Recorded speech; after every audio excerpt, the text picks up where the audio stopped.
నాదెండ్ల మనోహర్ గారు ఇందాక మాట్లాడారు. I believe PCR Nadendla Manohar గారు బయట రెడీ చేయండి.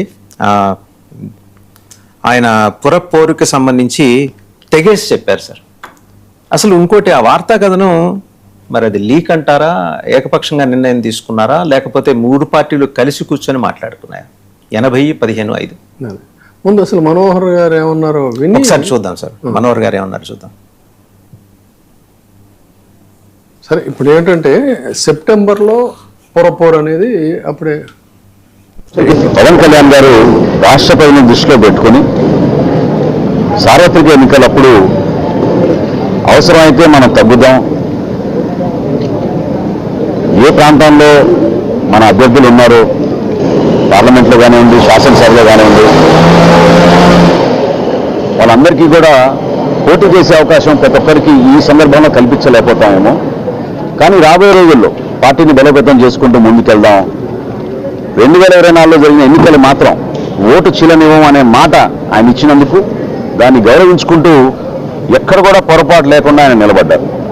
సో కూటమిలో మేము 4 అడుగులు వెనకేసినా కూడా అది కూటమిని బలపరచడానికి ఎన్డీఏ భాగస్వాములుగా మేము ఒక బాధ్యతతోటి ముందుకెళ్ళాం తప్ప అది ఈ రోజున కూడా స్థానిక సంస్థల్లో అదే రీతిలో ముందుకెళ్తున్నాం కూడా అది పొరపాటు. కొంతమంది అడుగుతారు, మనం ఎక్కడి నుంచి పోటీ చేయబోతున్నాం, స్థానిక సంస్థలు రాబోతున్నాం, ఎక్కడ కూడా పొరపాటు లేకుండా ఆయన నిలబడ్డారు. పవన్ కళ్యాణ్ గారు రాష్ట్ర చాలా క్లారిటీ ఇచ్చారు సార్ ఆయన. ఒకటి ఏమిటంటే మనోహర్ మెసేజ్లో మనం అంతర్లీనంగా ఏమైనా ఇంకొక మెసేజ్ ఉందా అనేది కూడా చూడాల్సిన లేదు. ఇన్ బిట్వీన్ ద లైన్స్ కాదు అన్నట్లయితే ఒక స్మూత్ హెచ్చరిక జనసేనకి చేశారు. ఇది చాలా కీలకమైనటువంటి అంశం. ఇది కారణం ఏంటంటే రేపు సెప్టెంబర్లో పురపోరు మొదలవుతుంది.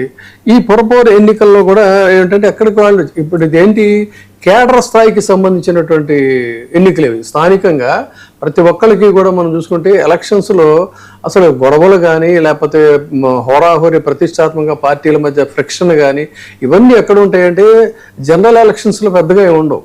ఉండేదంతా కూడా స్థానిక ఎన్నికల్లోనే అలాంటి పరిస్థితుల్లో ఇప్పుడు వాళ్ళ యొక్క మనోభావాలు దెబ్బతినే అవకాశం ఉంటుంది. వాళ్ళు ఇప్పటిదాకా మనకేదో అవుతుంది, మనకేదో వస్తుందని చెప్పని కష్టపడితే మళ్ళీ తిరిగి ఏంటంటే 80:15:5 అంటే అసలు మీనింగ్లెస్ చెప్పాలంటే. ఇప్పుడు కూటమి ధర్మం, పొత్తు ధర్మం అనేది ఒకటి ఉంటుంది కదా, పోనీ అదే సరే అంతకుముందు కూడా అదే రకమైనటువంటి సీట్లు ఇచ్చారని. అయితే ఇక్కడ కూడా పదే చాలామంది మన కాకమాన రాజశేఖర్ గారు లాంటి వాళ్ళు కూడా విపక్ష నాయకులు చెప్పేది ఏంటంటే పేరుకి నేమ్సేక్ జనసేనకి ఒక 20 మందో ఎంతమందో ఉన్నారు, కానీ వాళ్ళల్లో ఉన్న వాళ్ళంతా కూడా మెజారిటీ అంతా కూడా అంటే my heart is beating keeps on repeating అన్నట్టుగా keeps on repeating towards TDP తప్ప వాళ్ళు నిజమైనటువంటి ఒరిజినల్ జన సైనికులు కాదనేది కూడా ఒక ఇది వినిపిస్తుంటుంది. సరే, వాట్ ఎవర్ ఇట్ ఈస్, వాళ్ళకి ఒక అండర్స్టాండింగ్ ఉంది కాబట్టి సరిపోయింది.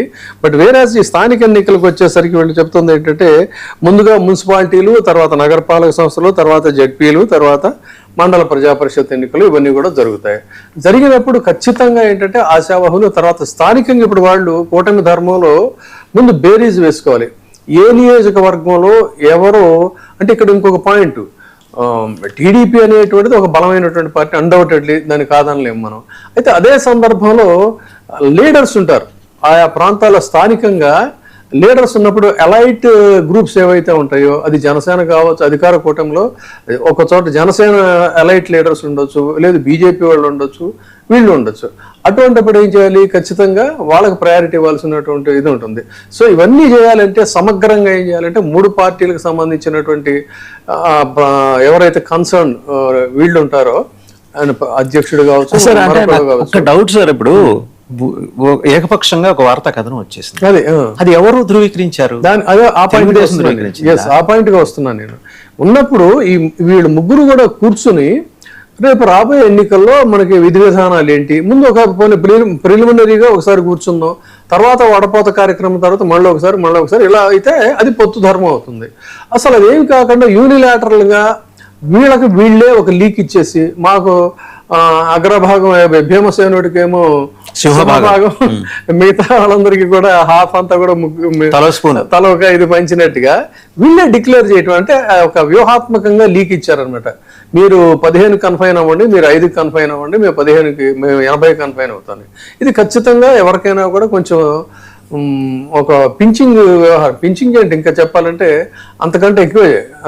సో దాని మీద మనం మౌనంగా ఉన్నట్టయితే కార్యకర్తల్లో కూడా వ్యతిరేక ధోరణి వచ్చే పరిస్థితి ఉంటుందని అర్జెంటుగా కొంత నష్ట నివారణ చర్యలుగా ఇమీడియట్గా కౌంటర్ ఇవ్వాలి. కాబట్టి బహుశా వాళ్ళ అధినేత ఆదేశాల మేరకు జనరల్గా ఏంటంటే మనోహర్ స్వతంత్రంగా మాట్లాడేటువంటి ఇది అక్కడ మనం వినలేదు, కనలేదు, ఆ అవకాశం ఉండదు. సో అటువంటి వ్యక్తి సడన్ గా మీడియా ముందుకు వచ్చి ఈ విషయం గురించి ప్రస్తావించాడంటే, ఈ న్యూస్ వచ్చిన నేపథ్యంలో డెఫినెట్ గా వాళ్ళ అధినేత ఆదేశాల మేరకే మాట్లాడినటువంటి అవకాశం ఉంటుంది.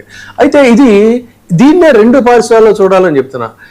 ఇది ఎందుకంటే పార్టీ క్యాడర్ లో ఒక తీవ్రమైనటువంటి అసంతృప్తి వచ్చేటువంటి అవకాశం ఉంటుంది. ఈ ఫిగర్ 80:15 అనేటువంటిది చాలా ఇదేంటి మనల్ని ఇంత చిన్న చూపు చూసే పరిస్థితి. ఇప్పటికే చాలా చోట్ల మనం అన్యాయం అయిపోతున్నాం, అధికారిక పదవుల్లోకి మనకేం దక్కట్లేదు, లేకపోతే మైనింగ్లోను ఇతరతర వ్యవహారాల్లో వాటాల వ్యవహారాల్లో కూడా మనకి సరైన జస్టిస్ జరగట్లేదని ఒక అసంతృప్తిలో వాళ్ళు ఉన్నప్పుడు ఇది మళ్ళీ పుండు మీద కారంలాగా అవుతుంది. కాబట్టి వాళ్ళని ముందు ఈ ఇష్యూ ప్రెసిపిటేట్ అవ్వకుండా మేము ఏదో కొంత యాక్షన్ తీసుకుంటున్నాం అని చెప్పడం కోసం చెప్పాడా, కాదు అన్నట్లయితే నిజంగానే ఒక స్మూత్ వార్నింగ్ అనేటువంటిది, అంటే మా ప్రమేయం లేకుండా మాతో చర్చించకుండా మీరు ఎలా లీకులు ఇస్తారు అనేది చెప్పడం కోసం చేశారా అనేదే ఇక్కడ. ఇది ఈ రోజు వచ్చినటువంటి 80:15:5 అనేటువంటిది బీజేపీలో కూడా, బీజేపీ వాళ్ళు ఎప్పటికెప్పుడు సరే వాళ్ళు చాలా కాలం నుంచి మౌన దీక్ష వహిస్తున్నారు అనేక అంశాల్లో. మరి దీని మీద వాళ్ళు మాట్లాడతారా, ఆచి తూచి చూచి కొలచి మాట్లాడాలని చెప్పి అనుకుంటారా హైకమాండ్ ఇది వస్తే అనేది కూడా ఇక్కడ మనం చూడాలి. కాబట్టి బీజేపీది 5 అనేది మరీ దారుణమైన విషయం. వాళ్ళు ఏం మాట్లాడతారు, సరే వీళ్ళు మాట్లాడిన తర్వాత రేపొద్దున వాళ్ళ నుంచి కూడా న్యూస్ రావచ్చు. మొత్తంగా చూసుకుంటే స్థానిక పోరు అనేటువంటిది కూటమిలో ఒక అంతర్గత పోరుకి ఖచ్చితంగా, అంటే ఏదర్ పై స్థాయిలో నాయకులు ఓకే అయినా కూడా కింది స్థాయిలో గొడవలు అనివార్యంగా ఉంటాయి.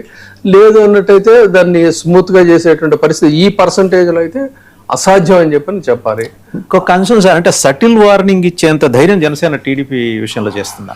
ఖచ్చితంగా ఉండదు. అందుకే నేను అన్నాను, ఇప్పుడు నేను అన్నది కూడా నా డౌట్ కూడా నేను చెప్పింది డైరెక్ట్ గా మనం ఇప్పటికెప్పుడు చెప్పడం ఇట్ ఇస్ టూ ఎర్లీ. కానీ అంటే పదే దెబ్బలు తగులుతున్నప్పుడు ఇదవుతున్నప్పుడు క్యాడర్ నుంచి కూడా ఫోర్స్ వచ్చినప్పుడు డెఫినెట్ గా ఏంటంటే వాళ్ళని ఆత్మరక్షణ, మనోహర్ గారు తమలపాకు అలా కొట్టండి అంతే ఇది ఉంటుంది.